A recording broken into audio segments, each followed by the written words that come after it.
الشيطان الرجيم. بسم الله الرحمن الرحيم. من يهد الله فهو المهتدي ومن يضلل فأولئك هم الخاسرون. ولقد ذرأنا لجهنم كثيرا من الجن والإنس لهم قلوب لا يفقهون بها ولهم أعين لا يبصرون بها ولهم آذان لا يسمعون بها أولئك كالأنعام بل هم أضل أولئك هم الغافلون. ولله الأسماء الحسنى فادعوه بها وذروا الذين يلحدون في أسمائه سيجزون ما كانوا يعملون. وممن خلقنا أمة يهدون بالحق وبه يعدلون. والذين كذبوا بآياتنا سنستدرجهم من حيث لا يعلمون وأملي لهم إن كيدي متين. أولم يتفكروا ما بصاحبهم من جنة إن هو إلا نذير مبين.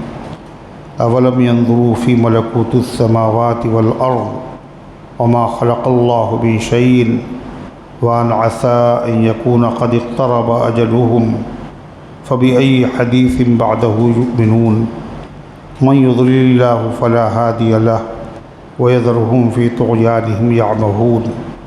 يسألونك عن الساعة أيان مرساها قل إنما علمها عند ربي لا يجليها لوقتها إلا هو ثقلت في السماوات والأرض لا تأتيكم إلا بغتة يسألونك كأنك حفي عنها قل إنما علمها عند الله ولكن أكثر الناس لا يعلمون.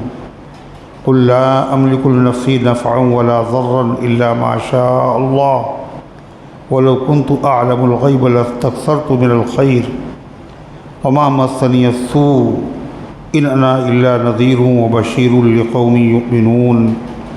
صدق اللہ العظیم. محترم حضرات، سامعین کرام، حاضرین مسجد، عزیزوں اور بزرگوں، یہ قرآن مقدس کے 90 پارے کی سورۃ الاعراف کی پاکیزہ، نورانی، مبارک، باعظمت، مطہر آیتیں ہیں. دعا کیجئے اللہ تعالیٰ ان مقدس آیات کی روشنی میں صحیح اور سچی بات عرض کرنے کی توفیق نصیب فرمائے اور ہم سب کو عمل کرنے کی توفیق عطا فرمائے. اس سے پہلے کی آیات میں اللہ تعالیٰ نے ذکر فرمایا ایک ایسے آدمی کا جس کو اللہ نے علم دیا تھا، کتاب کا علم تھا، اور اس میں اعظم بھی اس کے پاس تھا. اس میں اعظم اللہ کا وہ نام جس کو پڑھ کے اگر دعا کی جائے تو دعا قبول ہوتی. اس شخص کا نام تھا بلعام باعور، اور اس شخص نے علم کے باوجود اپنے علم کے تقاضے پر عمل نہیں کیا، اور موسیٰ علیہ السلام کے لیے بد دعا کرنے کے لیے اس کی قوم نے کہا. اس نے استخارہ کیا، اللہ نے اس کو منع کیا، مگر اس کی آنکھیں دولت کے نشے سے اندھی ہو چکی. اس کو ہدیے اور تحائف دیے گئے اور کہا گیا کہ تم موسیٰ علیہ السلام کے لیے بد دعا کرو. چنانچہ اللہ کی طرف سے ممانعت، تنبیہ کے باوجود اور جاننے کے باوجود کہ وہ پیغمبر ہے، ان کے ساتھ اللہ کی مدد ہے، ان کے ساتھ فرشتے ہیں، پھر بھی اس نے دنیا کے لالچ میں بد دعا کر دی. بد دعا کرنے کا نتیجہ کیا ہوا؟ وہ بد دعا تو کر رہا تھا موسیٰ علیہ السلام کے لیے، مگر اس کی زبان اس کے قابو میں نہیں تھی. وہ بد دعا اپنی قوم کے لیے کر رہا تھا.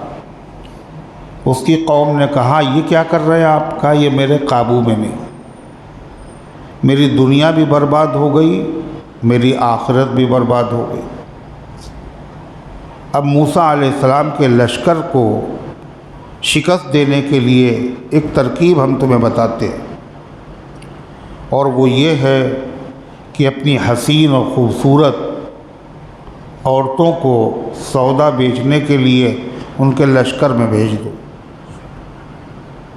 اور کوئی آدمی ان کے ساتھ کچھ بھی کرے وہ انکار نہ کرے۔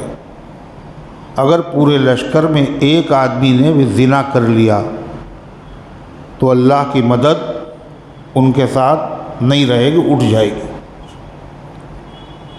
چنانچہ یہی ہوا، ایک شخص نے زنا کیا، اس کو سزا بھی دی گئی، اس کو پھانسی بھی دی گئی، مگر پورے لشکر میں تباہی و بربادی مچی، طاعون کی بیماری پھیلی اور بہت بڑا طبقہ موت کی نذر ہو گیا۔ ایک آدمی کے بدکاری کر لینے سے پوری قوم سے اللہ کی مدد اٹھ جاتی ہے۔ اور آج ہمارے معاشرے میں یہ زناکاری اور بدکاری اور فحاشی کس قدر عام ہے، جس کا نتیجہ ہے کہ اللہ تعالیٰ کی مدد امت سے اٹھتی جا رہی ہے، اور امت جو ہے وہ ہر جگہ پٹ رہی ہے، ہر جگہ ذلیل ہو رہی ہے، دشمن مسلط ہو رہے ہیں جو کسی چیز کا لحاظ اور خیال نہیں کر رہے ہیں۔ اللہ تعالیٰ ہم سب کو ہدایت عطا فرمائے۔ اللہ قرآن کی اس آیت میں فرما رہا ہے، من یہد اللہ فہو المہتدی، جس کو اللہ ہدایت دے وہی ہدایت پاتا ہے، چاہے جتنا قابل ہو اور چاہے جتنا بڑا عالم ہو، لیکن ہدایت اللہ کے دینے سے ملتی ہے۔ اگر آدمی اللہ تبارک و تعالیٰ کی ہدایات پر عمل نہیں کرتا تو اللہ اس سے توفیق چھین لیتا ہے، اور اس کا انجام کیا ہوتا ہے؟ وہی ہوتا ہے جو بلا میں باعور کا ہوا، اس کی زبان باہر نکل پڑی اور کتے کی طرح وہ ہپ رہا ہے۔ تو یہ نتیجہ اللہ بیان کر رہا ہے کہ ہر وقت اللہ تعالیٰ سے ڈرتے رہنا چاہیے۔ اگر اللہ تعالیٰ اگر دین پر عمل کرنے کی توفیق دے اور دین کی خدمت کی اگر اللہ توفیق دے، جب بھی غرور نہیں کرنا چاہیے۔ ہم اچھے ہیں، ہم نے بڑا کام کیا، ہم نے یہ کیا، ہم نے وہ کیا، تم نے کیا کیا؟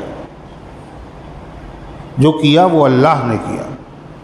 غرور اور اگر تکبر آ جاتا ہے تو اللہ تبارک و تعالیٰ پھر ایسے آدمی کو ذلیل کر دیتا ہے، اسی دنیا میں اور جنت میں بھی مغرور اور متکبر کا ٹھکانہ نہیں ہے۔ اللہ نے فرمایا اللہ جس کو ہدایت دے وہی ہدایت یافتہ ہے، اسی کو ہدایت ملتی ہے۔ جس کو توفیق دے اللہ کی مدد نہ ہو تو آدمی دین کے راستے پر چل نہیں سکتا۔ غرور نہ کرو، اللہ سے مدد مانگتے رہو۔ وَمَن يُضْلِلْ فَأُولَٰئِكَ هُمُ الْخَاسِرُونَ، اور اللہ جس کو گمراہ کر دے، اللہ جس سے توفیق کو چھین لے، تو ایسے لوگ گھاٹے میں ہیں، اور ایسا گھاٹا ہے جو کبھی پورا نہیں ہوگا۔ اللہ تعالیٰ نے یہاں پر خاسرون فرمایا، خاسرون کے معنی بہت سے گھاٹے میں ہیں۔ وہاں مہتدی فرمایا، مہتدی کے معنی وہ ہدایت یافتہ ایک آدمی ہے۔ یہاں مفرد کا صیغہ ہے، یہاں جمع کا صیغہ ہے۔ اس سے اشارہ ہے کہ ہدایت کا راستہ تو ایک ہی ہے، وہ کون سا ہے؟ دین اسلام۔ اور یہاں خاسرون فرمایا، اولئک هم الخاسرون، وہ گھاٹے میں ہیں۔ یہ جمع کا صیغہ اس لیے ہے کہ گمراہی کے راستے بہت سے ہیں۔ پھر اللہ تعالیٰ نے یہ بھی فرمایا کہ اس کو اللہ نے انعام کیا دیا، اس کو ہدایت مل گئی، ہدایت سے بڑا کوئی انعام نہیں ہے۔ ہدایت مل گئی تو سب مل گیا، اور ہدایت نہیں ملی تو سب کچھ ملنے کے بعد سب بیکار۔ قارون کے پاس ہدایت نہیں تھی تو اس کے خزانوں سے کیا ہوا؟ فرعون کو ہدایت نہیں ملی، اس کے لاؤ لشکر سے کیا ہوا؟ نمرود کو ہدایت نہیں ملی، اس کی حکومت سے کیا ہوا؟ پوری دنیا پہ حکومت۔ اللہ تعالیٰ ہم سب کو ہدایت عطا فرمائے۔ اللہ فرماتا ہے وَلَقَدْ ذَرَأْنَا لِجَهَنَّمَ كَثِيرًا مِنَ الْجِنِّ وَالْإِنسِ، اور ہم نے پیدا کیے ہیں جہنم کے لیے بہت سارے انسان اور جن۔ ہم نے بہت سارے انسانوں اور جنوں کو جہنم کے لیے پیدا کیا۔ اور آپ نے کیا سنا ہے اب تک؟ اللہ تعالیٰ نے انسانوں اور جنوں کو کاہے کے لیے پیدا کیا؟ عبادت کے لیے۔ وَمَا خَلَقْتُ الْجِنَّ وَالْإِنسَ إِلَّا لِيَعْبُدُونَ، ہم نے انسانوں اور جنوں کو عبادت کے لیے پیدا کیا۔ اور یہاں اللہ فرما رہا ہے ہم نے بہت سے انسانوں اور جنوں کو جہنم کے لیے پیدا کیا۔ مطلب مقصد تو یہی ہے پیدا کرنے کا انسانوں اور جنوں کا کہ وہ اللہ کی بندگی کریں۔ بندگی کا مطلب صرف نماز نہیں ہے، صرف روزہ نہیں ہے، صرف زکوٰۃ اور قربانی نہیں ہے۔ بندگی کہتے ہیں اللہ کے حکموں کو ماننا۔ جب جس موسم میں، جس حال میں اللہ کا جو بھی حکم آ جائے، جو اس کو مان لے، یہ ہے بندگی کرنے والا۔ ایک راستے پہ ہم چل پڑے اور دوسرے دین کے تقاضے ہیں، ان کو ہم پورا نہیں کر رہے، تو یہ بندگی تھوڑی نہ ہوئی۔ اللہ نے کہا ماں باپ کی خدمت بھی کرو، مگر ہم نے کیا کہا؟ ہم نماز پڑھ رہے ہیں، ہم نماز پڑھ رہے ہیں۔ نماز ہی میں لگے رہے، ماں باپ کی خدمت نہیں کی، یہ بندگی نہیں ہے۔ حج جیسی عظیم الشان عبادت، اسلام کا عظیم الشان رکن، اگر ماں باپ کو خدمت کی ضرورت ہے اور حج فرض ہے، خوب غور سے سنو مسئلہ، حج فرض ہے اور ماں باپ کو خدمت کی ضرورت ہے، وہ کہے کہ تو ایسی صورتحال میں ماں باپ سے اجازت لینا ضروری ہے۔ فرض نماز پڑھنے کے لیے اجازت کی ضرورت نہیں ہے، روزے کے لیے ضرورت نہیں ہے، حج میں جانے کے لیے ماں باپ سے اجازت کی ضرورت ہے فرض حج میں۔ اور ان کو اگر خدمت کی ضرورت نہ ہو تو انہیں منع نہیں کرنا چاہیے، بھائی جاؤ اللہ مبارک کرے۔ لیکن اگر نفلی حج ہے، نفلی حج کا مطلب زندگی میں حج کئے ہوتے ہیں؟ فرض ایک مرتبہ، ایک حج کر لیا، اب اس کے بعد بار بار اللہ توفیق دے رہا، یہ حج سب نفلی ہیں۔ ان حج میں اگر ماں منع کر دے، ماں باپ مت جاؤ میری خدمت کرو، تو مکروہ ہے پھر حج کے لیے جانا۔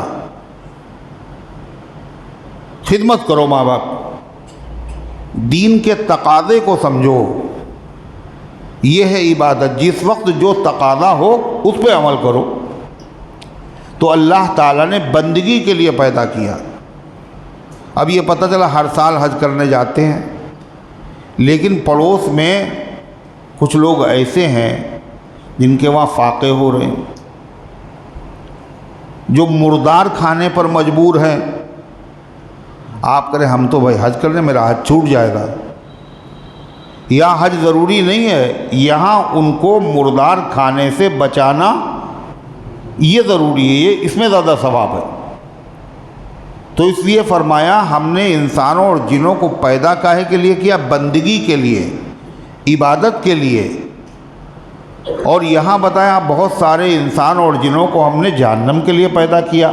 مطلب پیدا تو اصل میں ہم نے کیا ہے بندگی کے لیے، لیکن بہت سارے انسان اور جن اس مقصد کو پورا نہیں کریں گے، وہ لذتوں میں مشغول ہو جائیں گے، دنیائی کاموں میں اتنا مصروف ہو جائیں گے جس کی وجہ سے بندگی کے تقاضے کو پورا نہیں کریں، جو مقصد پیدا کرنے کا ہے اس کے خلاف کریں گے، اور جب اس کے خلاف کریں گے تو کہاں جائیں گے؟ وہ جنت میں، جہنم میں؟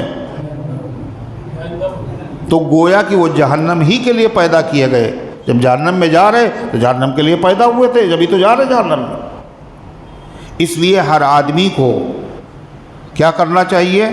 اللہ تعالیٰ سے ڈرتے رہنا چاہیے اور اپنے مقصد زندگی کو سامنے رکھنا چاہیے کہ اللہ تعالیٰ نے ہمیں بندگی کے لیے پیدا کیا ہے۔ اب قربانی کا زمانہ ہے، قربانی کے زمانے میں اللہ تعالیٰ کا حکم کیا ہے؟ 100 رکعت نفل پڑھ لیں گے، ہم قربانی نہیں کریں گے۔ یہ بندگی ہے؟ بولو، یہ بندگی ہے؟ یہ بندگی نہیں ہے۔ قربانی کے دنوں میں اللہ تعالیٰ کو قربانی سے زیادہ کوئی عمل پسند نہیں ہے، یہی کرنا ہے تمہیں۔ قربانی سمجھتے ہیں کہ واجب ہی نہیں ہمارے اوپر، لوگ سمجھتے ہیں واجب ہی نہیں، اس لیے کہ دین کے مسئلے تو جانتے نہیں ہیں اور زندگی گزر رہی ہے۔ قربانی ہو سکتا آپ پر واجب ہو۔ آپ نے کسی عالم سے مسئلہ پوچھا کہ قربانی واجب ہے یا نہیں ہے؟ جس پر زکوٰۃ فرض ہے اس پر تو قربانی واجب ہے۔ بہت سے ایسے لوگ ہیں جن پر زکوٰۃ تو فرض نہیں ہے مگر قربانی واجب ہے۔ زکوٰۃ کب فرض ہوتی ہے؟ جب آدمی صاحب نصاب ہو، 52.5 تولہ چاندی کا یا اتنی قیمت کا، اتنے پیسے کا، یا کوئی ایسی چیز جو بیچنے کے لیے خریدی اس کی قیمت 52.5 تولہ چاندی کے برابر ہو اور پورے سال تک کم سے کم اس کے بعد اتنا پیسہ رہے تو زکوٰۃ فرض ہوگی۔ مگر قربانی کا مسئلہ کیا ہے؟ قربانی کے 3 دنوں میں اگر اس کے پاس سورج غروب ہونے سے پہلے 12 تاریخ کو بھی اتنا پیسہ آ گیا جس میں 52.5 تولہ چاندی خریدی جا سکتی ہے تو اس پر قربانی کرنا فرض ہے۔ کہ واجب ہے، فرض تھوڑی ہے۔ عید کی نماز واجب ہے، فرض تھوڑی ہے۔ صدقہ فطر واجب ہے، فرض تھوڑی ہے۔ واجب و فرض میں فرق کیا ہے؟ کیا فرق ہے؟ واجب کا بھی ادا کرنا ضروری اور فرض کا بھی ادا کرنا اتنا ہی ضروری۔ اگر فرض کو چھوڑے گا تو فاسق، اور واجب کو چھوڑے گا تو جب بھی فاسق۔ فرض چھوٹا تو اس کی قضا ہے، اور واجب اگر چھوٹا تو بولو اس کی بھی قضا ہے۔ پتہ یہ چلا وتر کی نماز چھوٹ گئی، فرض چھوٹے قضا کر رہے ہیں، وتر بھی چھوٹا اس کی بھی قضا ضروری۔ ارے ہے نہیں ہے؟ قربانی واجب، مسئلہ ہی نہیں معلوم تھا، 10 سال سے قربانی ہمارے اوپر واجب تھی، ہمیں پتہ ہی نہیں تھا واجب ہے۔ اب پتہ چلا تو اب کیا کریں گے آپ؟ 10 سالوں کی قربانی کی قضا کیجئے آپ۔ 10 سالوں کی قربانی کی قضا، واجب کی قضا ضروری ہوتی ہے۔ پھر صاحب اتنا نہ 7.5 تولہ سونا ہے نہ 52.5 تولہ چاندی ہے، کہا یہ سب کچھ نہیں، پیسہ بھی نہیں، پھر بھی قربانی واجب ہے آپ کو۔ اب کاہے کے لیے واجب ہے؟ کہا غیر ضروری سامان ہے گھر پہ، غیر ضروری سامان، اس کی اگر قیمت لگائی جائے تو اتنا بن جائے گا جس میں 52.5 تولہ چاندی آ سکتی ہے۔ غیر ضروری سامان کا مطلب گاڑیاں ہیں ڈبل، موبائل ہیں، کیسے کئی موبائل ہے، اور بہت سارے ایسے پیتل کے تانبے کے برتن رکھے ہوئے ہیں جو شادی میں ملے تھے وہ کبھی استعمال نہیں ہوئے. دیگ ہے، پتیلے ہیں بڑے بڑے، لگن ہے، ان سب کی قیمت کو جوڑیے، یہ غیر ضروری ہے. ضروری کا مطلب جو استعمال میں نہیں ہے وہ کہاں استعمال ہو رہے ہیں.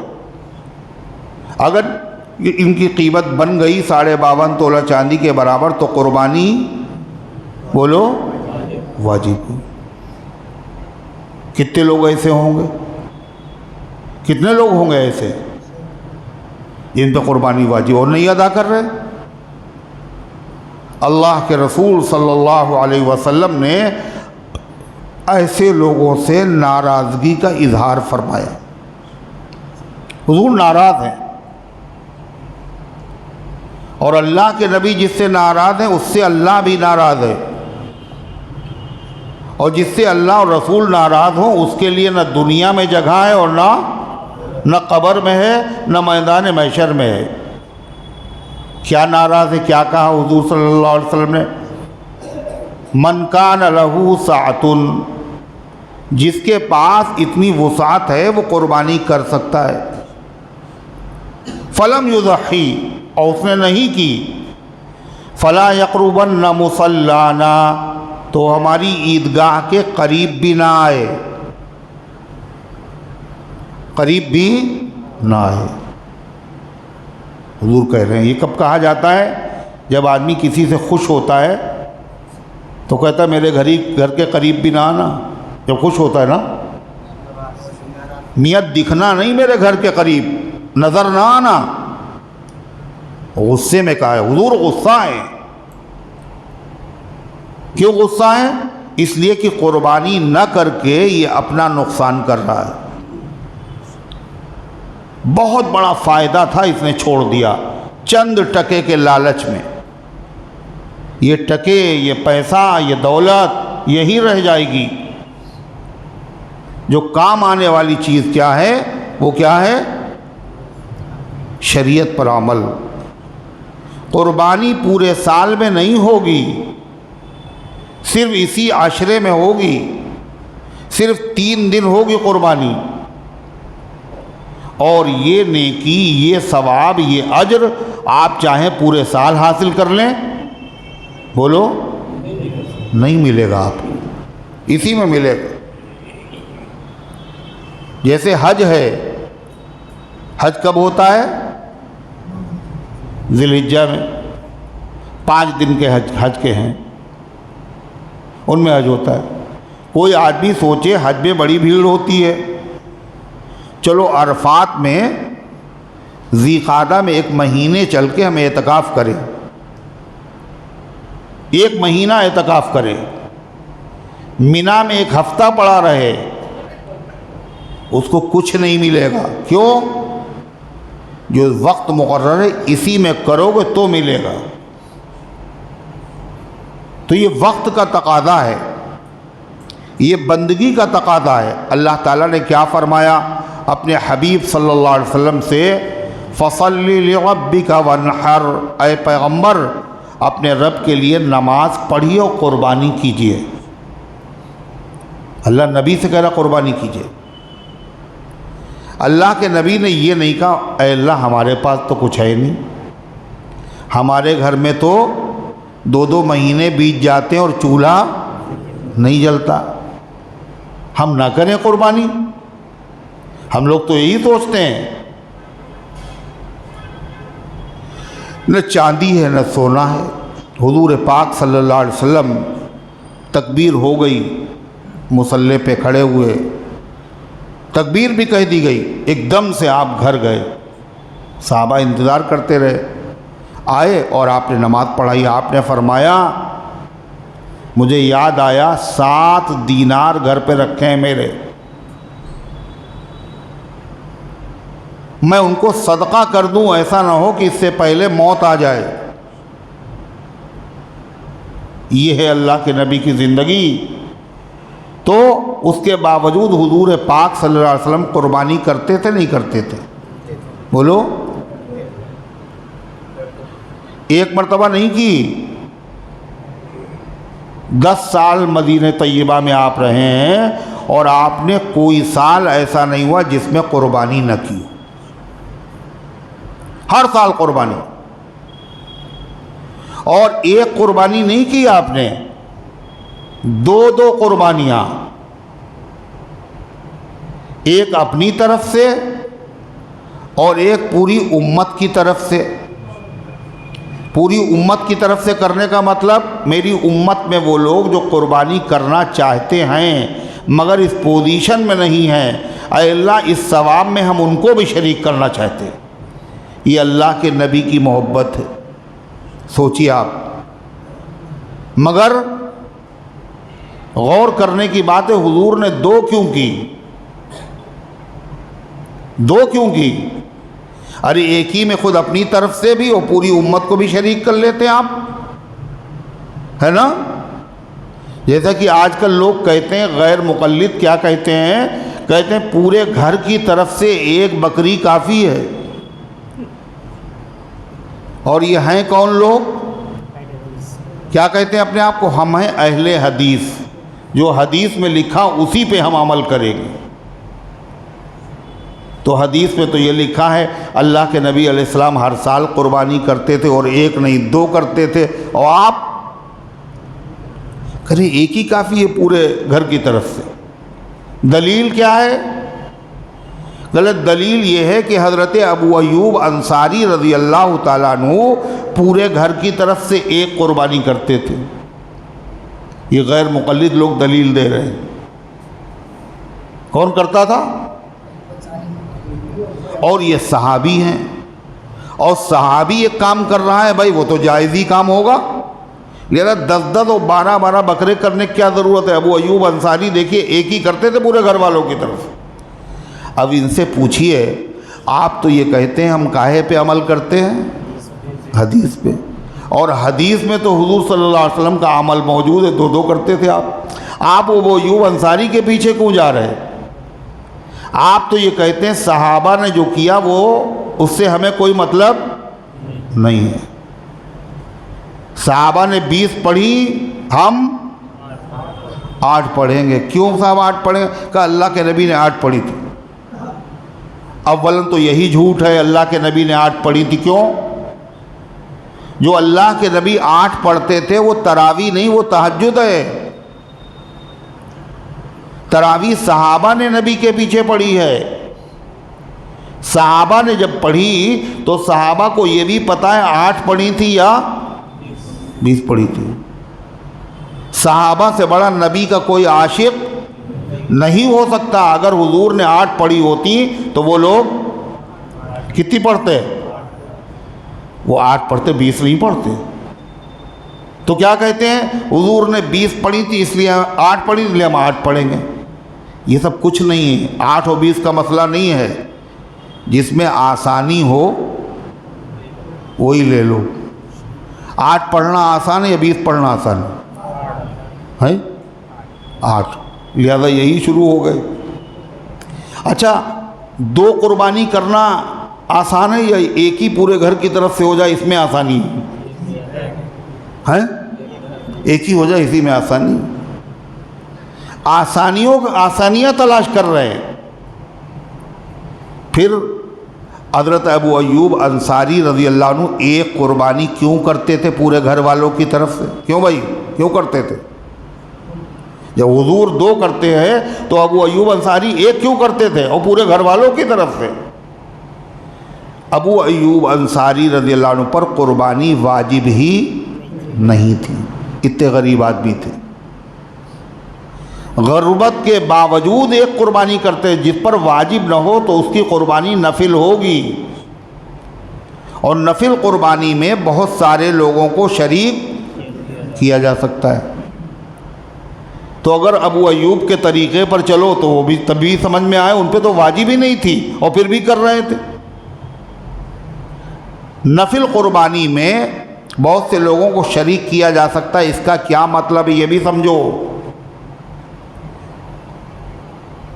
نفل قربانی کی اپنی ہی طرف سے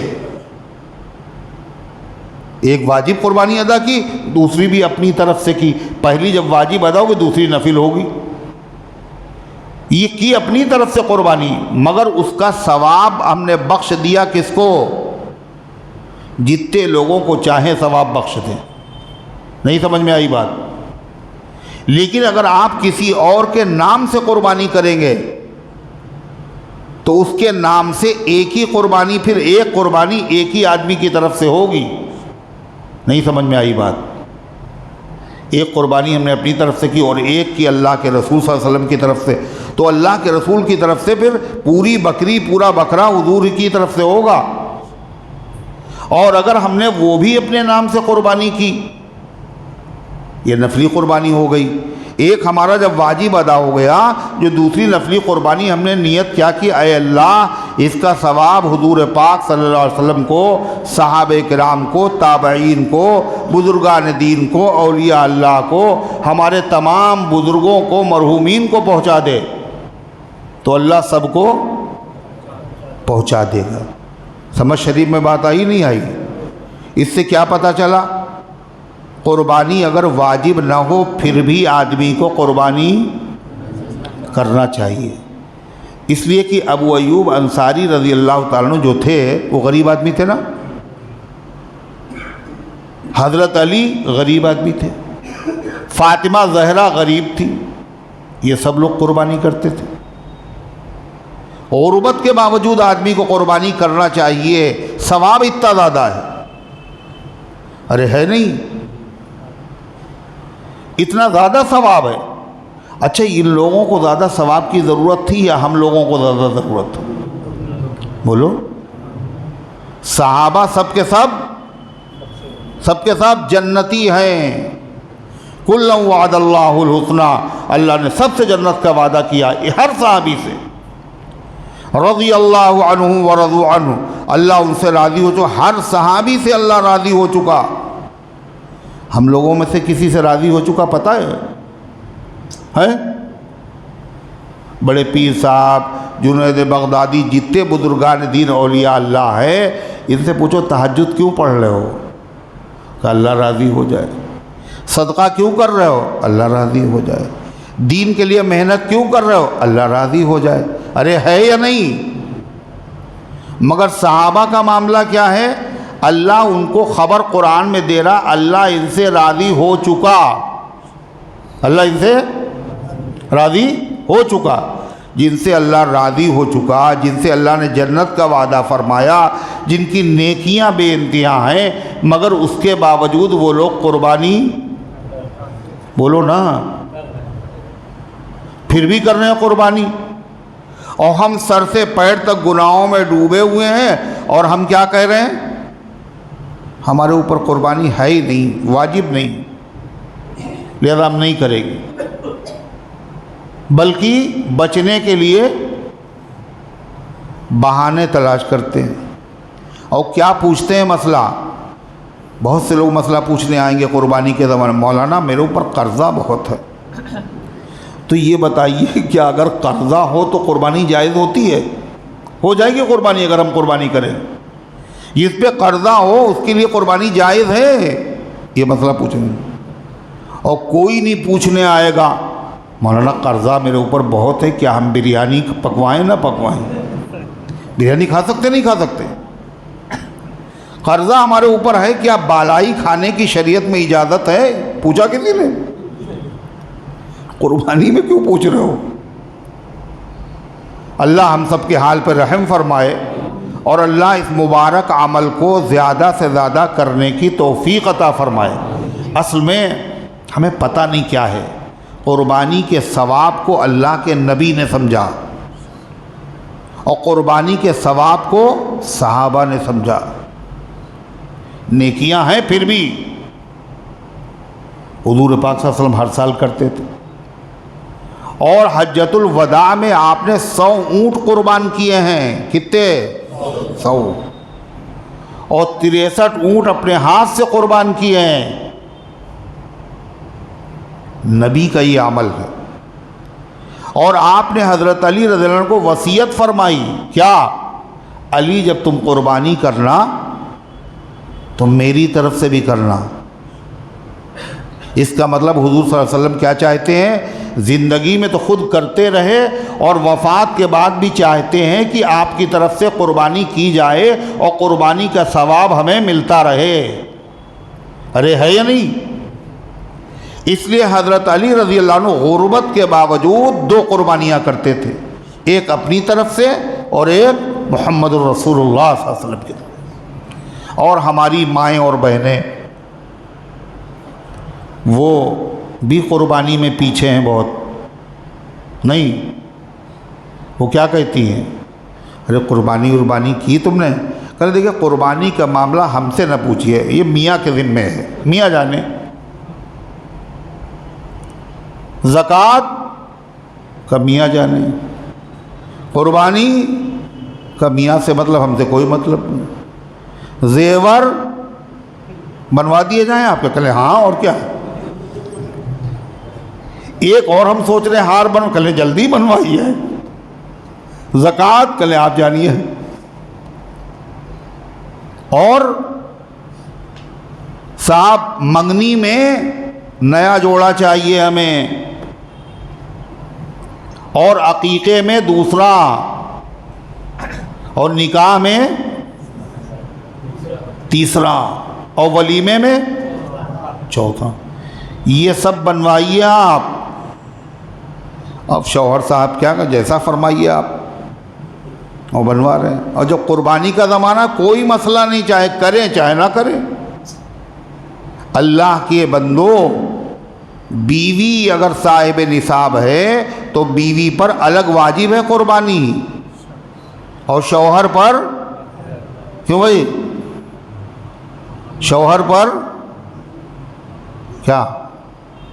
بیوی پر الگ واجب ہے اور شوہر پر الگ واجب ہے، اور بہوؤں پر الگ واجب ہے، اور بیٹوں پر الگ واجب ہے۔ سب کی طرف سے قربانی ہو، اور اب تک نہیں ہوئی تو کہ اس کی قضا کرو۔ اس کی قضا کیسے کرے؟ اتنا پیسہ صدقہ کرو، اتنا پیسہ صدقہ کرو۔ غرضے کی یہ موقع اللہ نے عطا فرمایا ہے، اس موقع کو ہاتھ سے جانے نہ دے، قربانی کرو۔ اور کیسے کرو گے قربانی؟ آپ نے فاطمہ زہرا سے کہا خوش دلی سے کرو قربانی، مسلمانوں خوش دلی سے کرو قربانی۔ کہنے بہت مہنگا ہے اس سال، بہت مہنگا جانور ہے صاحب، بہت مہنگا ہے۔ ابراہیم علیہ السلام نے اللہ تعالیٰ سے کیا کہا تھا؟ اے اللہ آپ کہہ رہے ہیں کہ بیٹے کی قربانی، میرا بیٹا تو بہت مہنگا ہے۔ نہیں مہنگے ہیں؟ اسماعیل علیہ السلام کتنے مہنگے ہیں؟ پوچھا کبھی اللہ تعالیٰ سے پلٹ کے؟ وہ بیٹے کو قربان کیے دے رہے ہیں، اور یہاں ایک جانور قربان کرنا کہ مہنگا بہت ہے۔ یہ بیٹے کی جگہ پہ ہے، جب بیٹے کی جگہ پہ ہے تو آپ کا بیٹا بڑا قیمتی ہے، اس کا جو بدل ہے وہ بھی کیا ہونا چاہیے؟ بالکل سڑا ہوا، مریل، دبلا پتلا، ڈھونڈ کے سستا۔ ارے بیٹے کے بدلے میں کر رہے ہو تم،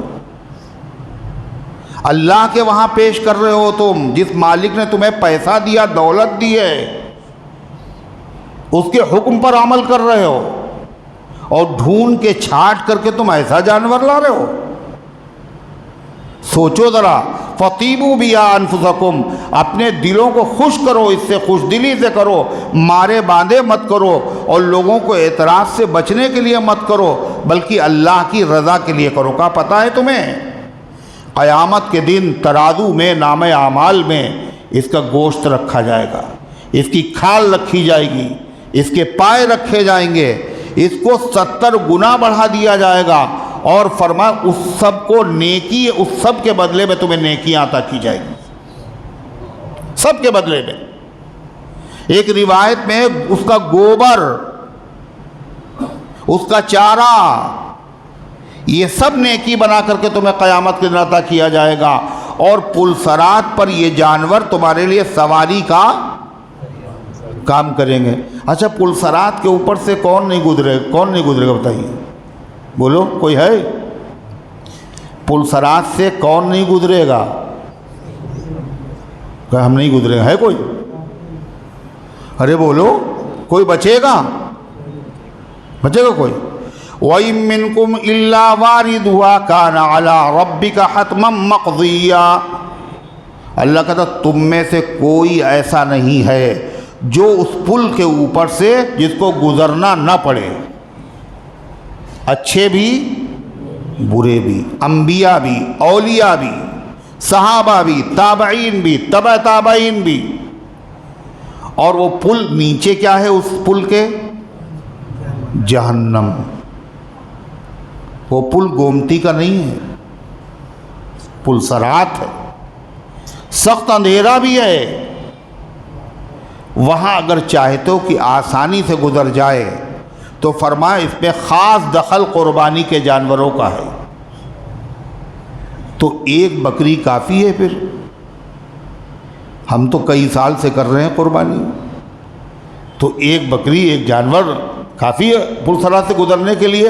کہا نہیں، اتنے جانور کرو گے، ان سب جانوروں کے بدلے میں تمہیں کوئی بہت موٹی تازی طاقتور سواری دی جائے گی، یا پھر وہ اتنا لمبا پل ہے کہ وہاں سواریاں باقاعدہ بدلنا پڑیں گی، اتنی دور تک یہ، اتنی دور تک یہ، اتنی دور تک یہ۔ اور آپ نے سوچا پورے گھر کو ہم ایک بکری کے اوپر بٹھا لیں گے؟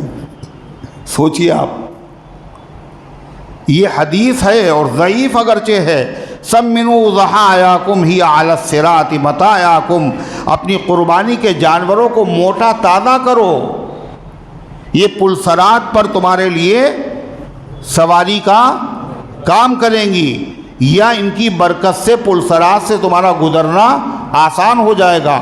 اللہ تعالی ہم سب کو عمل کرنے کی توفیق عطا فرمائے۔ تو میں عرض یہ کر رہا تھا کہ اللہ تعالیٰ نے کاہے کے لیے پیدا کیا؟ بندگی کے لیے۔ اور یہاں اللہ کیا کہہ رہا ہے؟ بہت سارے لوگوں کو پیدا کیا ہم نے جہنم کے لیے، یعنی پیدا تو کیا تھا بندگی کے لیے، لیکن جب وہ بندگی کے تقاضوں کو پورا نہیں کریں گے تو کہاں جائیں گے؟ وہ گویا کہ وہ جہنم ہی کے لیے پیدا ہوئے۔ اللہ تعالیٰ فرماتا ہے لَهُمْ قُلُوبٌ لَا يَفْقَهُونَ بِهَا، وہ ایسے لوگ ہیں جن کے پاس دل تو ہیں مگر دلوں سے کام نہیں لیتے۔ ارے سوچتے، غور کرتے کہ تھوڑے سے سفر کے لیے ہم کیسا انتظام کرتے ہیں، اور مرنے کے بعد تو بڑا لمبا سفر ہے، اس کے لیے تو بڑے خرچے کی ضرورت ہے۔ سوچتے نہیں سوچتے؟ فرمایا دل ہے مگر سوچتے نہیں۔ وَلَهُمْ أَعْيُنٌ لَا يُبْصِرُونَ بِهَا، ان کے پاس آنکھیں ہیں مگر دیکھتے نہیں۔ وَلَهُمْ آذَانٌ لَا يَسْمَعُونَ بِهَا، ان کے پاس کان ہیں مگر سنتے نہیں۔ اس کا مطلب یہ سب اندھے بھی ہیں، بہرے بھی ہیں؟ نہیں، یہ سب اندھے بہرے نہیں تھے، سب دیکھتے تھے، سب سنتے تھے۔ پھر قرآن کیوں کہہ رہا ہے اندھے بہرے؟ مطلب یہ دنیا بھر کی چیزیں دیکھتے ہیں مگر ان آنکھوں سے ہدایت کا راستہ نہیں دیکھتے، دنیا بھر کی چیزیں سنتے ہیں مگر ہدایت کی باتیں سننے کے لیے تیار نہیں ہیں، ہر چیز میں منصوبے بنا رہے، اگر یہ کام کیا جائے تو اس میں فائدہ اتنا ہوگا، اور یہ کاروبار کیا جائے تو اس میں اتنا فائدہ ہوگا، مگر شریعت کے بارے میں نہیں سوچتے، اگر یہ کریں تو اتنا فائدہ، نہیں کریں گے تو اتنا نقصان ہوگا۔ اللہ فرماتا ہے اولئک کالانعام، یہ تو جانوروں کی طرح ہیں۔ کیسے؟ جانور کیا ہوتا ہے؟ جانوروں کا مقصد کیا ہوتا ہے؟ نہیں، جانوروں کے لیے سب سے پسندیدہ چیز کیا ہوتی؟ کھانا، پینا اور اپنی خواہش کو پورا کرنا، لذتیں اور فائدہ اٹھانا، بس جانوروں کا مقصد یہی ہوتا ہے۔ تم کو خدا نے انسان بنایا، ساری دنیا کو تمہارا خادم بنایا ہے کہ تمہارا بھی فائدہ یہی، کھاؤ اور پیو اور مست رہو۔ تمہیں اللہ نے کاہے کے لیے پیدا کیا ہے؟ آخرت کے لیے پیدا کیا ہے. یہاں تو تیاری کے لیے اللہ تعالیٰ نے تمہیں بھیجا ہے. ان الدنیا خلقت لکم وانکم خلقتم للآخرہ. اللہ تعالیٰ نے تمہیں دنیا کو تمہارے لیے پیدا کیا, تمہیں آخرت کے لیے پیدا کیا. تو جانور نہیں سوچتا ہے کہ مجھے پل صراط پہ گزرنا ہے, قبر میں مجھے سوالوں کا جواب دینا ہے جانوروں کو دینا ہے, نماز پڑھنا ہے نہ نماز نہ روزہ نہ زکوٰۃ نہ حج, ان کے لیے کچھ نہیں ہے. اللہ نے جس کام کے لیے ان کو پیدا کیا جانوروں کو, اسی کام میں لگے ہوئے نہیں لگے ہوئے ہیں. بے ہل جوتنے کے لیے پیدا کیا, ہل جوت رہے ہیں. بیل گاڑی میں لگانے کے لیے بیل گاڑی چل رہی ہے ان کے ذریعے سے. سواری کے لیے پیدا کر دو, سواری ان سے ہو رہی. انسان کو ان کاموں کے لیے نہیں پیدا کیا. انسان کو کاہے کے لیے پیدا کیا؟ بندگی اور عبادت کے لیے. وہ جس مقصد سے پیدا کیے وہ کام کر رہے ہیں, اور تم جس مقصد سے پیدا کیے گئے تم نہیں سمجھ رہے ہو, لہذا جانوروں کی طرح ہو. اللہ فرماتا نہیں, بل ہم اضل, بلکہ یہ جانوروں سے بھی بدتر ہے. کیوں؟ بعض جانور ایسے ہوتے ہیں جب مالک ان کو بلاتا ہے تو ایک آواز پر نہیں آتے ہیں. دیکھیے کیسے سدھے ہوئے ہوتے ہیں. ایک آواز دی, درندے بھی پرندے بھی ایسے سدھا لیا, ایک آواز دی کھٹ سے چلے آئے. اور مالک جب ان کو ڈانٹ دیتا ہے تو فوراً رک جاتے ہیں.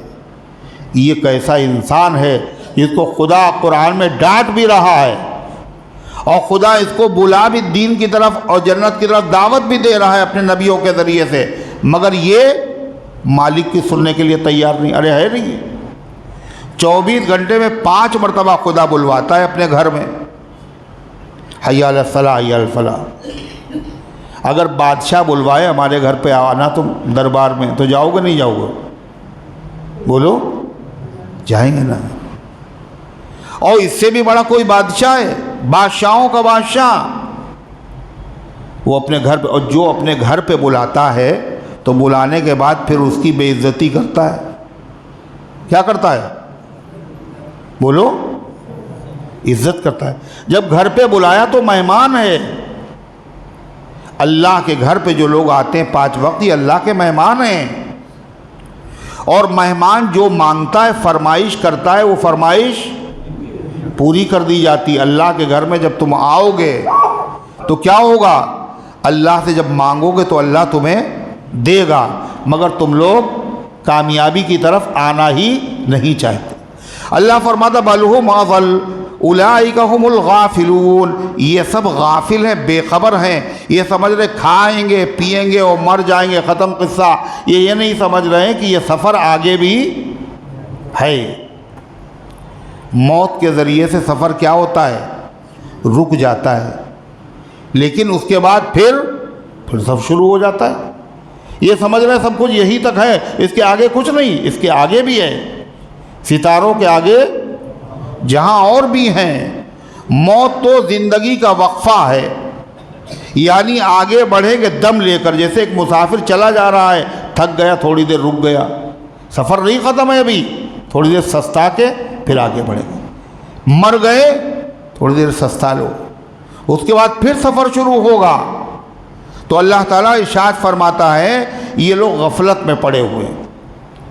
پھر اللہ ایمان والوں سے کہہ رہا ہے دیکھو تم لوگ غفلت میں نہ پڑ جانا. کافر پڑے ہوئے ہیں, سود رشوت حلال حرام کوئی مطلب ہی نہیں. تم بھی ان کی روش پہ چلنا چاہتے ہو,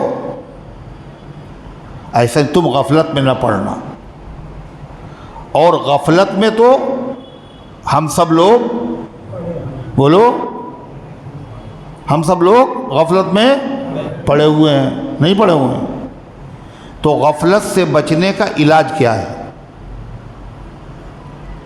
غفلت سے بچنے کا علاج کیا ہے؟ اللہ نے قرآن کی اس آیت میں علاج بتایا. کیا علاج ہے؟ اللہ کا ذکر, اللہ کی یاد. اللہ کو یاد کرو, اللہ کے حکموں کو یاد کرو, اللہ کا ذکر کرو, تو غفلت کیا ہوگی؟ ختم ہو جائے گی. جب تم اللہ کو یاد کرو گے تو اللہ تمہیں یاد کرے گا۔ ایک بزرگ کہتے ہیں ہمیں معلوم ہو جاتا ہے اللہ ہمیں کب یاد کرتا ہے، تو ان سے پوچھا گیا کب یاد کرتا ہے آپ کو؟ کہلے جب میں اللہ اللہ کرتا ہوں اس کا مطلب اللہ مجھے یاد کر رہا ہے۔ کیوں؟ قرآن میں فَاذْكُرُونِي أَذْكُرْكُمْ، تم مجھے یاد کرو تو میں تمہیں یاد کروں، اس کا مطلب یاد کر رہا ہے۔ غفلت کا علاج ذکر ہے، ذکر مانے یاد، غفلت مانے بھول جانا، ذکر مانے یاد کرنا۔ اللہ کو یاد کرو صبح اور شام، رات اور دن۔ ذکر کے لیے اللہ تعالیٰ نے کوئی قید نہیں لگائی۔ نماز کئے وقت کی فرض ہے؟ یہ آگے جگہ ہے، بھرو اس کو، کہنا نہ پڑے۔ تو نماز کے وقت کی 5 وقت، روزے 1 مہینے کے، حج زندگی میں 1 مرتبہ، زکوٰۃ سال میں 1 مرتبہ، مگر ذکر بولو اس کے لیے کوئی لمٹ، کوئی تعداد نہیں۔ اذکروا اللہ ذکرا کثیرا، اللہ کو کثرت سے یاد کرو، فرض ہے ذکر کرنا۔ اس کے لیے وضو کی بھی ضرورت نہیں، اس کے لیے بیٹھنے کی بھی ضرورت نہیں۔ اذکروا اللہ قیاما وقعودا وعلی جنوبکم، اللہ کو یاد کرو کھڑے ہونے کی حالت میں، بیٹھنے کی حالت میں، لیٹنے کی حالت میں۔ اللہ کا ذکر پورے سال کرو، یہ ہتھیار ہے۔ کاہے کا؟ دشمن کب حملہ کرتا ہے؟ جب دیکھتا ہے یہ آدمی بالکل تیار ہے، کب حملہ کرتا ہے؟ کب کرتا ہے؟ جب دیکھتا ہے یہ بالکل غافل ہے، اب اس پہ حملہ کرو۔ ہم لوگوں کا، اولاد آدم کا سب سے بڑا دشمن کون ہے؟ شیطان۔ تو یہ حملہ کب کرے گا؟ جب ہم غافل ہوں، جب ہمارے پاس اسلحہ نہ ہو، اور جب اسلحہ ہمارے پاس ہوگا ہم تیار ہوں گے تو حملہ نہیں کرے گا۔ وہ اسلحہ کیا ہے؟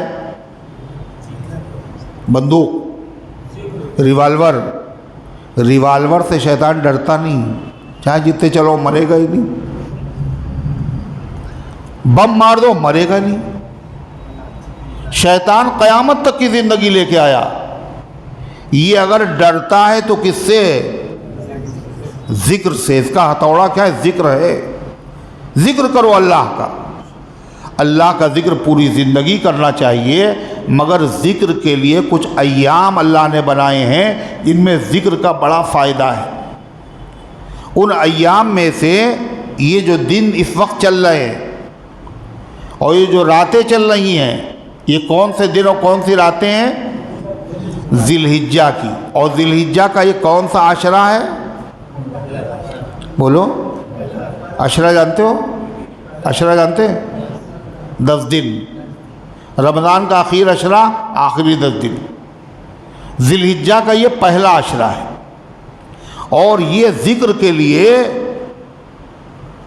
بہت ہی اعلیٰ وقت ہے اللہ کی عبادت کے لیے۔ اس سے زیادہ مبارک دن نہ پہلے آئے تھے اور نہ اس کے بعد آئیں گے۔ کتنے مہینے ہوتے ہیں سال میں؟ 12 مہینوں میں سے جتنے مہینے گزر گئے ان میں بھی ایسے عظمت والے دن نہیں تھے، اور اس کے بعد جو مہینے آئیں گے ان میں بھی یہ عظمت والے دن نہیں آئیں گے۔ اللہ کے رسول صلی اللہ علیہ وسلم نے فرمایا، غور سے سنو، کیا فرمایا؟ ما من ایام العمل الصالح فیہن احب الی اللہ تعالی من هذه الایام۔ کوئی دن ایسے نہیں ہیں۔ سال میں کتنے دن ہوتے ہیں؟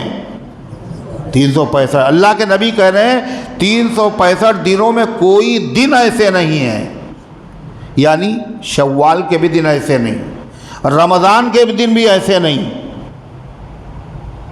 ربیع الاول کے بھی دن ایسے نہیں۔ کیسے؟ جن میں اللہ کو عبادت پسند ہو، ذکر پسند ہو، اپنی اطاعت پسند ہو، من هذه الایام، ان دنوں کے مقابلے میں۔ کن دنوں کے مقابلے میں؟ ارے بولو، کون سے دن ہیں؟ ذی الحجہ کے کون سے دن؟ چاند نکلنے سے لے کر 10 تاریخ تک، اس کو کہتے ہیں عشرہ۔ عشرہ ذی الحجہ تمام دنوں سے افضل ہے، اس میں ہر عبادت کا ثواب زیادہ، ہر عبادت کا ثواب زیادہ۔ اتنا ثواب عام دنوں میں نہیں ہے۔ خصوصیت کے ساتھ ان دنوں میں حضور پاک صلی اللہ علیہ وسلم فرما کثرت سے لا الہ الا اللہ اور اللہ اکبر کہا کرو۔ کب؟ 9 تاریخ سے نہیں، چاند نکلنے کے بعد سے پورے عشرے تک اٹھتے بیٹھتے چلتے پھرتے آتے جاتے کیا پڑھو گے؟ لا الہ الا اللہ اللہ اکبر، لا الہ الا اللہ اللہ اکبر۔ یہ تکبیر کے دن ہیں، یہی وہ دن ہیں جن میں پورا مکہ اس وقت اللہ کے ذکر سے گونج رہا ہے۔ حرم کیا ذکر ہو رہا ہے وہاں؟ لبیک اللہم لبیک، آ رہی ہیں آوازیں، پورا حرم چھلک رہا ہے۔ یہ ذکر کے دن ہے۔ اسی طریقے سے خاص طور سے 9 ذی الحجہ سے لے کر کے 13 ذی الحجہ تک، یہ تو مستحب ہوا، کر لو تو اچھا، جتنا گڑ ڈالو گے اتنا میٹھا ہوگا، لیکن 9 ذی الحجہ سے لے کر کے 13 ذی الحجہ کی عصر تک اللہ کہتا مستحب نہیں ہے، ضروری ہے، ضروری۔ ہر فرض نماز کے بعد ایک مرتبہ اللہ کا ذکر کرنا، تکبیر تشریق پڑھنا۔ تکبیر تشریق کیا ہے؟ اللہ اکبر لا الہ الا اللہ اللہ اکبر وللہ الحمد۔ یہ واجب ہے، فرض ہے، کس پر؟ جو قربانی کرے نہیں، جو قربانی کرے، جس پہ قربانی ہے وہ بھی، جس پہ نہیں قربانی وہ بھی۔ خالی شہر کے لوگوں پہ ہے نا، ہیں؟ شہر کے لوگوں کو، دیہات میں رہنے والوں پہ بھی ہے، مردوں کے ذمے ہوگا خالی، ہیں؟ اتنی دور کیوں بیٹھے ہیں آپ لوگ؟ میری سمجھ میں نہیں آ رہا ہے، کیا وہاں پنکھا ہے یا اے سی وہاں پہ ہے کوئی؟ ہیں؟ آگے ہے تو ٹھنڈک لگ رہی ہوگی۔ تو مردوں پر بھی ہے اور عورتوں پر بھی ہے۔ اچھا کب پڑھنا ہے؟ کہ ہر فرض نماز کے بعد ایک مرتبہ۔ اچھا جماعت سے پڑھیں تب ہے؟ یہ جماعت چھوٹ جائے جب بھی ہے؟ جماعت چھوٹ جائے جب بھی۔ تکبیر تشریق، اللہ کو یہ کلمے بہت پسند، اور اللہ تعالیٰ نے اتنے ضروری ہیں کہ اللہ نے واجب کر دیا۔ اگر نہیں پڑھو گے تو گنہگار ہوگے۔ اور پھر یہی نہیں، کیسے پڑھو گے؟ کیسے پڑھو گے؟ پہلے دھیرے دھیرے، کوئی سن نہ لے، ایسے پڑھو گے نا، بآواز بلند۔ کتنے ایسے ہیں جو تکبیر پڑھتے ہی نہیں، یہ واجب چھوڑ رہے ہیں۔ جو چیز واجب ہوتی ہے اس کا ترک کرنا کیا ہوتا ہے؟ گناہ۔ ان دنوں میں نیکیوں کا ثواب زیادہ ہے اور گناہوں کا وبال بھی زیادہ ہے۔ یہاں ویسے ہی کم گناہ نہیں تھے، ایک گناہ اور ہر نماز کے ساتھ بڑھ رہا ہے، نماز بھی چھوڑ رہے ہیں اور تکبیر بھی چھوڑ رہے ہیں۔ اور بعض لوگ پڑھتے ہیں تو کیسے پڑھتے ہیں؟ بالکل آواز ہی ان کی نہیں نکلتی۔ ایسا نہیں ہونا چاہیے، بلند آواز سے پڑھیں، مسجدیں گونج جائیں، اللہ کو یہی پسند۔ اگر امام صاحب بھول جائیں تو مقتدی یاد دلائیں۔ یہاں مسجد میں تو لوگ یاد دلا دیں گے، مگر جو عورتیں بیچاری پڑھ رہی گھر پہ، ان کو کون یاد دلائے گا؟ تو وہ کیا کریں؟ جہاں نماز پڑھتی ہیں وہاں سامنے لکھ کے لگا لیں، تاکہ ان کو نظر پڑتے ہی یاد آ جائے، کریں گے بھائی انشاءاللہ عمل۔ دوسری چیز فرمایا کہ یہ دن ایسے ہیں کہ ہر دن کا روزہ 1 سال کے روزوں کے برابر۔ 1 سال میں دن کتنے ہوتے ہیں؟ 360 چاند کے اعتبار سے، یعنی روزہ 1 رکھو گے اور نام اعمال میں کیا لکھا جائے گا؟ اس بندے نے کتنے روزے رکھے؟ کتنے؟ 60 نہیں، 360۔ اور ہر رات میں عبادت کرنے کا ثواب ایسے ہے جیسے شب قدر کی رات میں عبادت کرنے۔ اللہ اکبر۔ کب تک روزے رکھنا ہے؟ 9 تک۔ اور کہا 9 تاریخ کا روزہ جو ہے یہ بڑا اہم ہے۔ فرمایا 1 سال کے اگلے گناہ اور 1 سال کے پچھلے گناہ اس روزے کی برکت سے معاف ہو جاتے ہیں۔ اور ہم لوگ گنہگار تو ہیں نہیں بالکل نا، کیوں بھائی؟ نہیں ہے نا؟ ہے نا؟ پھر اس کی معافی کا اس سے اچھا کوئی طریقہ بولو نہیں ہے۔ کیا کرنا ہے؟ 9 تاریخ کا روزہ رکھیں گے بھائی انشاءاللہ۔ ایک حدیث میں آتا ہے کہ یہ ایک روزہ 1000 روزوں کے برابر ہے۔ کتنے؟ سمجھ نہیں رہے، سمجھ میں آ نہیں رہا ہے۔ روزہ 1 ہے مگر اس پر اتنا ثواب اللہ میاں کیوں دے رہے ہیں؟ تاکہ کوئی نہ رکھے نا۔ بولو کس لیے دے رہے ہیں؟ روزہ 1 رکھو گے اور ثواب میں کیا لکھا ہے؟ 1000 روزے رکھے اس نے۔ تو یہ سودا کیسا ہے؟ مہنگا ہے یا سستا ہے؟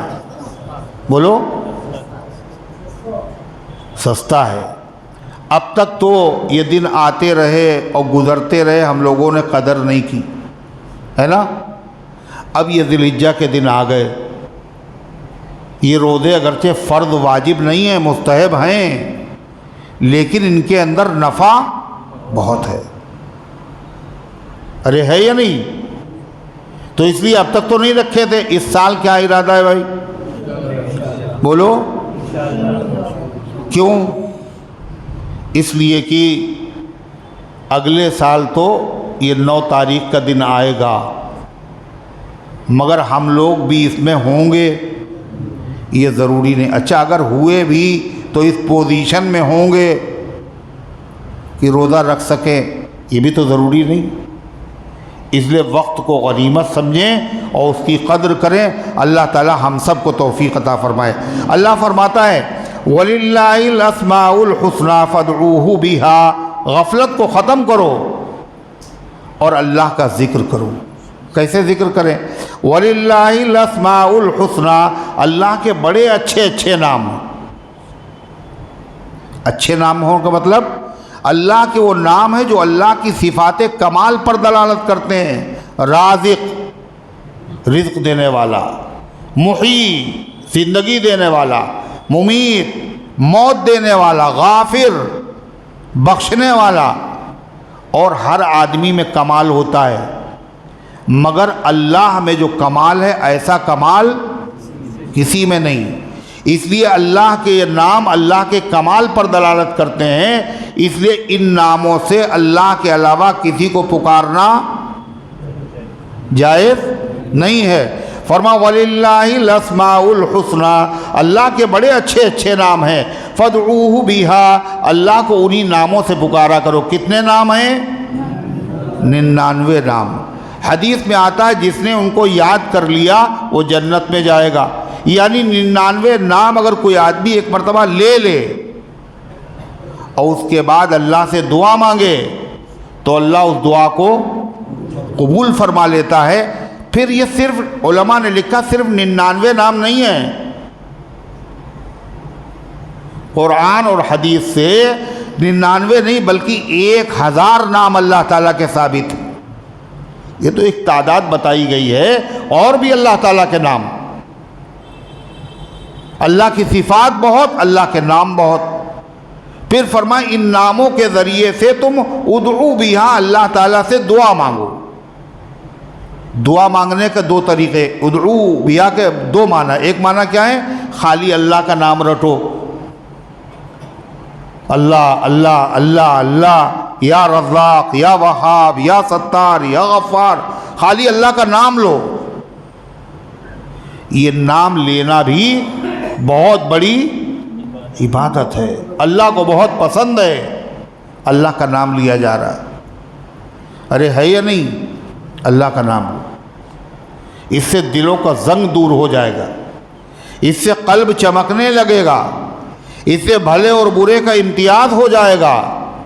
اور یہ نہ سمجھنا یہ معمولی کام، یہ بہت بڑا کام ہے. ایک صاحب کہنے لگے ہم اللہ کا ذکر کرتے ہیں مگر کچھ فائدہ نہیں معلوم ہو رہا ہے،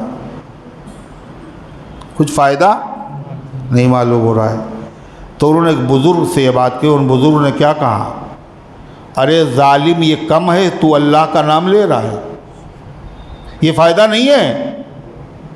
کتنے ایسے ہیں جن کو اللہ نے محروم کر دیا اور تم کو اللہ نے توفیق دی کہ تم اللہ کا نام لے رہے ہو، یہ کم ہے. اور فائدہ ہم لوگ کیا سمجھتے ہیں، دکان میں ترقی ہو جائے، قرضہ ادا ہو، یہی فائدہ. یہی فائدہ نہیں ہے، ذکر کے ہزاروں فائدے ہیں. اللہ الا بذکر اللہ تطمئن القلوب، باخبر ہو جاؤ اللہ کے ذکر سے سکون ملتا ہے، ٹینشن بڑھ جاتا ہے، ٹینشن ختم ہو جاتا ہے. کائے سے؟ اللہ تعالیٰ کے ذکر سے. وَلَذِكْرُ اللَّهِ اکبر، اللہ کا ذکر بہت بڑی چیز ہے، آپ نے سمجھا نہیں. کتنی بڑی چیز ہے،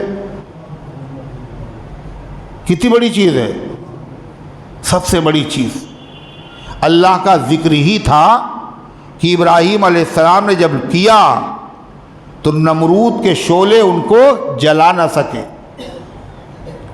اللہ کا نام ہی تھا جب حضرت نوح علیہ السلام نے لیا تو طوفان میں ان کی کشتی رواں رہی اور ہلاکت خیز طوفان سے اللہ نے بچا لیا. یہ اللہ کا نام ہی تھا کہ خالد ابن ولید نے اس کو پڑھ کر زہر پی لیا اور زہر کا کچھ بھی اثر نہ ہوا. اللہ کے نام میں بڑی تاثیر، بڑی برکت ہے. تو ایک تو مطلب یہ، دوسرا مطلب کیا ہے، فَادْعُوهُ بِهَا، اللہ کا نام لے کر اللہ سے دعا مانگو. اللہ کا نام لے ہے، یا غفار اغفر لی، اے بخشنے والے مجھے بخش دے. یا ستار استر عورتی، اے اللہ اے پردہ ڈالنے والے میرے گناہوں کے اوپر پردہ ڈال دیجیے. یا رزاق ارزقنی، اے روزی دینے والے مجھے روزی عطا فرما. تو اللہ تعالیٰ کا نام لے کر اللہ تعالیٰ سے دعا مانگا کرو. وَذَرُوا الَّذِينَ يُلْحِدُونَ فِي أَسْمَائِهِ، اور ان لوگوں کو چھوڑ دو جو اللہ کے ناموں میں غلط راستہ اختیار کرتے ہیں. ان لوگوں سے چھوڑ دو، ان سے تعلق نہ رکھو. اللہ کے ناموں میں غلط راستہ اختیار کرنے کا مطلب یعنی اللہ تعالیٰ کو ایسے ناموں سے پکارنا جو نام قرآن اور حدیث میں نہیں آئے ہیں. یہ کیا ہے؟ غلط راستہ ہے. جیسے اللہ کے ناموں میں سے ایک نام ہے کریم ہے، اور کرم کرنے والا، نوازنے والا، سخاوت کرنے والا. سخی اللہ تعالیٰ کا نام نہیں ہے. کریم کہو مگر سخی نہ کہو. شافی اللہ کا نام ہے، شفا دینے والا ہے، تو شافی کہو مگر طبیب نہ کہو. کیوں؟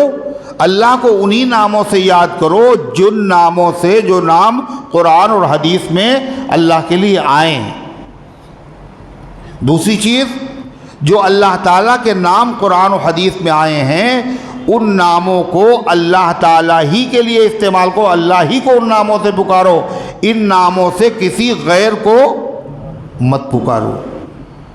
اگر کسی غیر کو پکارو گے تو تم نے اللہ کے نام کی بے ادبی کی ہے، بے توقیری کی. اور آج کل یہ کام پتہ ہے مکے کے مشرک کرتے تھے اللہ کے نام کی توہین. کیسے؟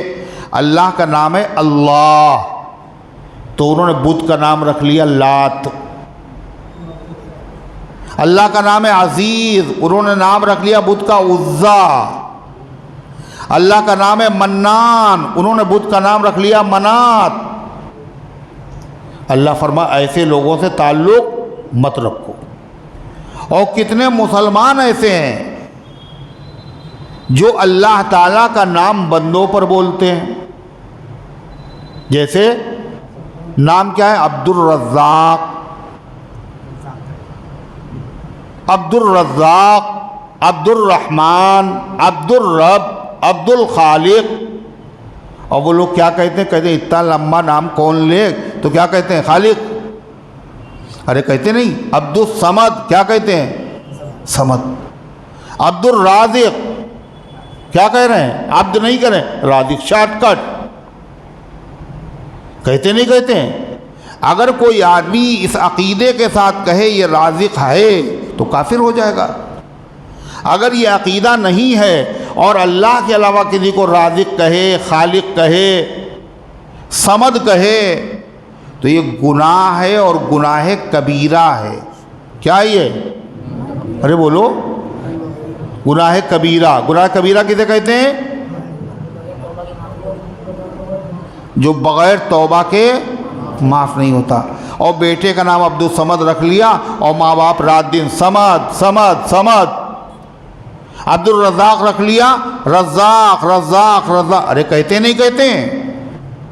یہ چھوٹا گناہ نہیں ہے، یہ گناہ بہت بڑا ہے. اور یہ گناہ کیسا ہے؟ بعض گناہ ایسے ہوتے ہیں جن گناہوں میں مزہ آتا ہے، لوگ وہی کرتے ہیں گناہ. جانتے ہیں گناہ ہے مگر پھر بھی کر رہے ہیں. غیبت ہے، جیسے کسی کی برائی کرنا گناہ ہے، جانتے ہیں گناہ ہے کر رہے ہیں. کیوں؟ غیبت کرنے میں مزہ آتا ہے، چغلی میں مزہ آتا ہے یا نہیں؟ بہت سے گانے سننے میں مزہ آتا ہے، حرام چیزوں کو دیکھنے میں مزہ آتا ہے. یہ گناہ ہیں جن میں مزہ آتا ہے، اور ایسے ہی مزہ آتا جانتا ہے کہ خطرناک ہے معاملہ اس کا، اس کے بعد سزا ملے گی، مگر پھر بھی کرتا مزے کے چکر میں. جیسے اللہ نہ کرے کسی آدمی کے کھجلی ہو جائے. جب کسی آدمی کی کھجلی ہو جاتی ہے تو اس کو کھجلانے میں مزہ نہیں آتا نا. کیوں زبیر؟ ارے وہ ہنس رہے ہیں. اس کو کھجلانے میں بہت مزہ آتا ہے. کھجلایا جا رہا، کھجلایا جا رہا، اور اس کو معلوم ہے کھجلانے کے بعد پانی بہے گا اور جلن ہوگی اور زخم بڑھے گا، مگر پھر بھی لذت ہے، مزہ آ رہا ہے، کھجلایا جا رہا ہے. مگر یہ والا جو گناہ ہے کون سا؟ عبد الرازق کو رازق کہنا، عبد الخالق کو خالق کہنا، عبد الصمد کو صمد کہنا، یہ کیسا گناہ ہے؟ گناہ بھی ہے اور اس میں کوئی مزہ بھی نہیں ہے، گناہ بے لذت عام طریقے پر ہو رہا ہے. تو اللہ فرماتا ہے وَذَرُوا الَّذِينَ يُلْحِدُونَ فِي أَسْمَائِهِ، اور بچو ان لوگوں سے جو اللہ تعالیٰ کے ناموں میں غلط روش اختیار کرتے ہیں، کج راستہ اختیار کرتے ہیں. اللہ تعالیٰ کو ایسے ناموں سے پکارتے جو قرآن و حدیث میں نہیں آئے، یا ایسے ناموں سے جو اللہ کے ساتھ خاص ہیں، ان سے اللہ کے بندوں کو پکارتے ہیں. اللہ تعالیٰ کے کچھ نام ایسے جو اللہ کے ساتھ خاص ہیں، کچھ نام ایسے ہیں جو بندوں کے لیے بھی بولے جا سکتے ہیں. جیسے رؤوف، جیسے رحیم، جیسے رشید. اللہ کا بھی نام ہے، بندوں کو بھی کہہ سکتے ہیں. اللہ تعالیٰ نے اپنے حبیب صلی اللہ علیہ وسلم کو قرآن میں کیا کہا؟ رؤوف الرحیم. رؤوف بھی کہا اور رحیم بھی کہا. مگر کچھ نام ایسے ہیں جو خاص ہیں اللہ کے ساتھ. وہ نام ہم نے آپ کو بتائے. کون کون؟ کون کون؟ ارے بھول گئے، سب بھول گئے. کون کون بتائے؟ عبد الرب، عبد الصمد، عبد الرزاق، عبد الخالق، عبد الغفور، یہ سب اللہ کے نام ہیں. اور خاص ہے اللہ تعالیٰ کے ساتھ۔ ان ناموں سے غیر اللہ کو بلانا یہ اللہ کے ناموں میں کجروی ہے۔ اور اللہ تعالیٰ کے ناموں کا غلط استعمال کیا ہے؟ جادو کر رہے ہیں، اس میں اللہ کا نام لے رہے، اللہ کا نام لکھ رہے ہیں کاہے سے؟ نجاست سے، ناپاکی سے، غلط جگہ حرام کام کے لیے اللہ کا نام لے رہے ہیں۔ یہ اللہ کے ناموں کی بے حرمتی ہے۔ اللہ کے ناموں کی تعظیم کرو گے تو پوری دنیا میں تمہاری تعظیم ہوگی، اور اللہ کے نام کی بے حرمتی کرو گے پوری دنیا میں ذلیل ہو جاؤ گے۔ ایک بزرگ تھے، ان کا نام ہے بشر حافی۔ کیا نام ہے؟ بشر حافی۔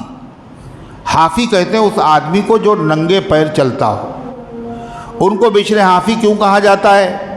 وہ پہلے تو بزرگ نہیں تھے، یوں ہی آزاد قسم کے آدمی تھے۔ ایک دن چلے جا رہے تھے، دیکھا زمین پہ ایک کاغذ پڑا ہوا ہے، اور کاغذ پر اللہ کا نام لکھا ہوا ہے، اور وہ زمین پہ پڑا ہوا ہے۔ تو ان کو بڑی عبرت ہوئی، میرے مالک کا یہ نام ہے، زمین پہ کچلا جا رہا، پیروں سے مسلا جا رہا ہے۔ انہوں نے کاغذ اٹھا لیا، اس کو صاف کیا، پاک کیا، خوشبو لگائی، اور بہت اونچے مقام پہ رکھ دیا۔ تو اللہ تعالیٰ نے کہا تم نے میرے نام کی تعظیم کی ہے، پوری دنیا میں ہم تمہارے نام کا ڈنکا پٹوا دیں گے۔ آج ان کا نام مسجدوں میں، ممبروں میں، تقریروں میں، کتابوں میں، درس قرآن میں لیا جا رہا ہے۔ یہ کیا ہے؟ اللہ کے نام کی تعظیم کی برکت۔ اور ہم لوگ کیا کر رہے ہیں؟ اللہ کے نام کی توہین کر رہے ہیں۔ کیسے؟ شادی کارڈ جو ہم لوگوں کے وہاں ہوتے ہیں نہیں چھپتے، تو ان میں کیا لکھا ہوتا ہے؟ بسم اللہ الرحمن الرحیم نہیں لکھا ہوتا۔ کیا لکھا ہوتا ہے؟ بسم اللہ الرحمن الرحیم۔ اور کیا لکھا ہوتا ہے؟ قال رسول اللہ صلی اللہ علیہ وسلم النکاح من سنتی لکھا ہوتا ہے۔ اور وہ شادی کارڈ آدمی کیا دیکھتا ہے ان میں؟ تاریخ اور میری جھال، کہاں جانا ہے اور کس تاریخ کو جانا ہے، بعد میں اس کو ڈسٹ بن میں ڈال دیا جاتا ہے۔ بہت سے دکانوں کو پر ردی میں بیچ دیا جاتا ہے، اور وہ لوگ اس سے سودے کی پڑیاں بنا بنا کر کے مسلمان بھی لے جا رہا، غیر مسلم بھی لے جا رہا ہے۔ یہ توہین ہو رہی ہے، اور توہین کرنے والا کون ہے؟ مسلمان ہے۔ تو اس سے برکتیں ہوں گی، اس سے بچنا چاہیے، گریز کرنا چاہیے۔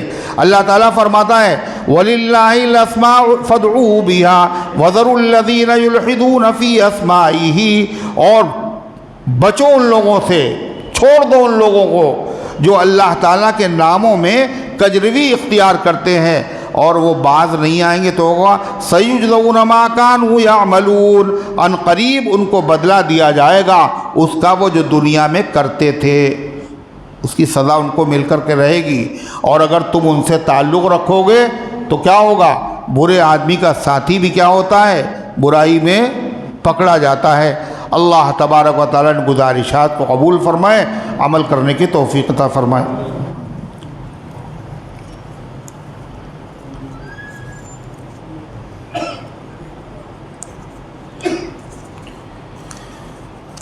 کیا لکھا؟ ارشد بھائی کی صحت کے لیے دعا کر دیے، اللہ تعالیٰ ان کو شفا عطا فرمائے۔ تعویذ بنا بنا کے لوگوں نے دیے ہیں، ان کو کھولو پہلے۔ پروین فاطمہ کا رشتہ آتا ہے مگر ٹکتا نہیں ہے، جو مناسب ہوگا وہی ٹکے گا، جلدی نہ کیجیے۔ اللہ تعالیٰ اپنے بندوں کے ساتھ اچھا معاملہ کرتا ہے، گھبرائیے نہیں۔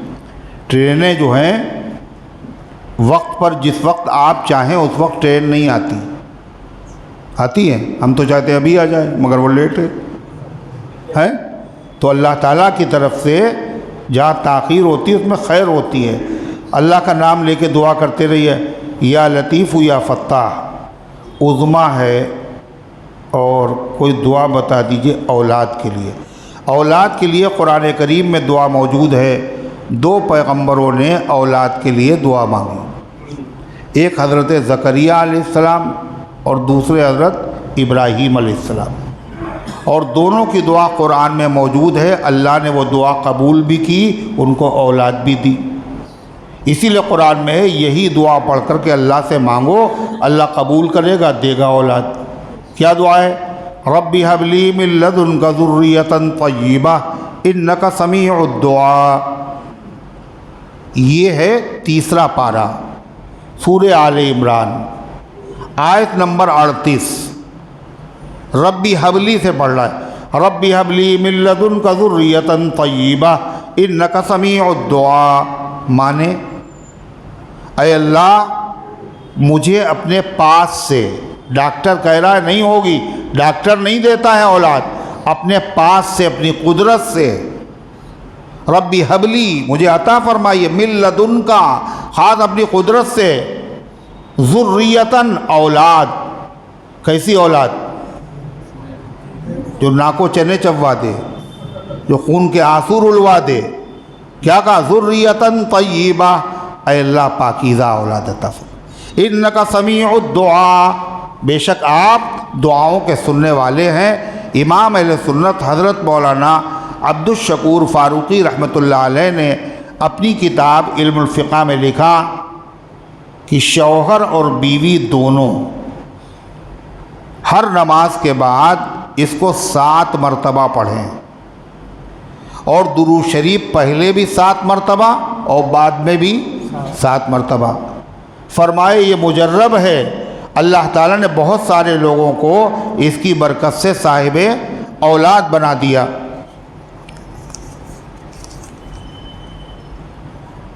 سعد کا ایکسیڈنٹ ہو گیا ہے، ناک کی ہڈی کا آپریشن ہے، اللہ ان کے حال پہ رحم فرمائے، آپریشن کو کامیاب فرمائے اور ان کو شفا عطا فرمائے۔